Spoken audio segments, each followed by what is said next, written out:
In fact, if 9/11 wasn't a planned war pretext, it would be an exception to the rule. It has been used to launch 2 unprovoked illegal wars, one against Iraq and one against Afghanistan. However, 9/11 was a pretext for another war as well, the war against you. The Patriot Act, Homeland Security, the Military Tribunals Act, and other legislations are all completely and entirely designed to destroy your civil liberties and limit your ability to fight back against what is coming. This is Aaron Russo, a filmmaker and former politician. To his left is Nicholas Rockefeller of the infamous Rockefeller banking and business dynasty. After maintaining a close friendship with Nicholas Rockefeller, Aaron eventually ended the relationship, appalled by what he had learned about the Rockefellers and their ambitions. I got a call one day from an attorney woman I knew, and she said, would you like to meet one of the Rockefellers? I said, sure, I'd love to.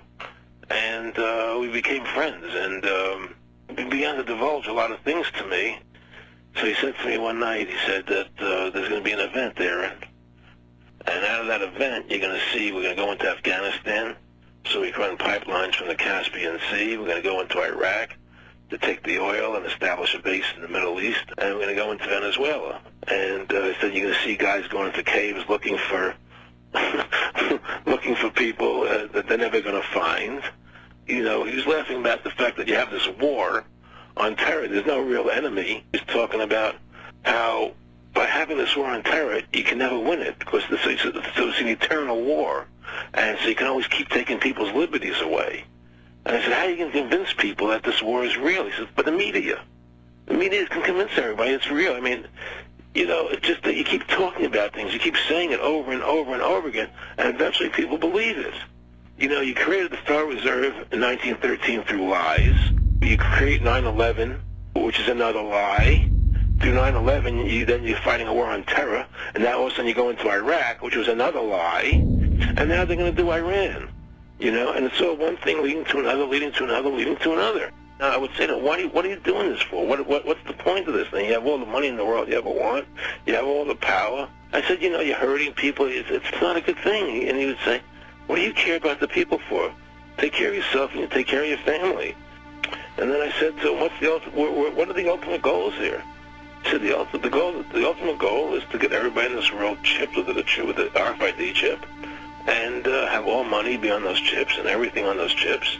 And if anybody wants to protest what we do or violate what we want, we just turn off their chip.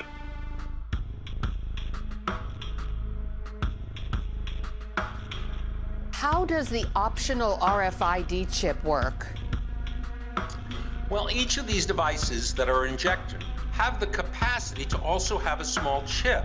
What that chip does is it has the unique serial number for each dose. It is designed so that there is no counterfeiting.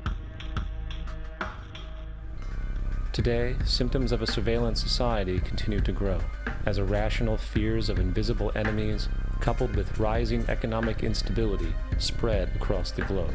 It is under this guise of security that we can foreshadow a world where everyone is tracked, everyone is on camera, and everyone is subordinated.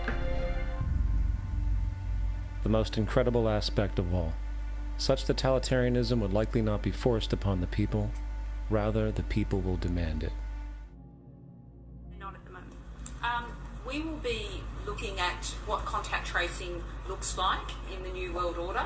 And yes, it will be pubs and clubs and other things if we have a positive case there.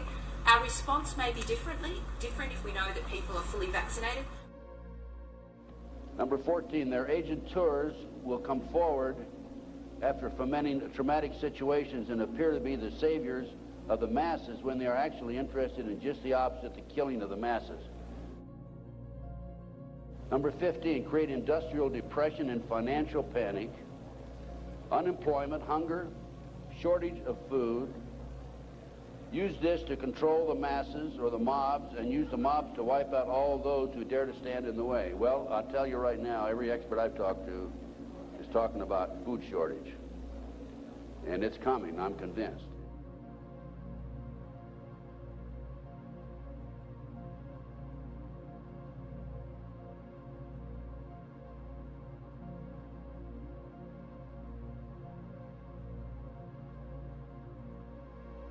We've increased disinformation research and tracking within the Surgeon General's office. We're flagging problematic posts for Facebook that spread. That's what they're doing at the Surgeon General and the White. They're perusing Facebook. So now they have people going through Facebook, flagging items that they don't like, and then telling Facebook to take them down. That's the government perusing stuff that people are posting on their Facebook pages. The government. So we're helping get trusted content out there. We also created... The government is helping get trusted content out there. The government, which has lied us into every war in my lifetime. The government is making sure you're getting the trusted information. What in the F?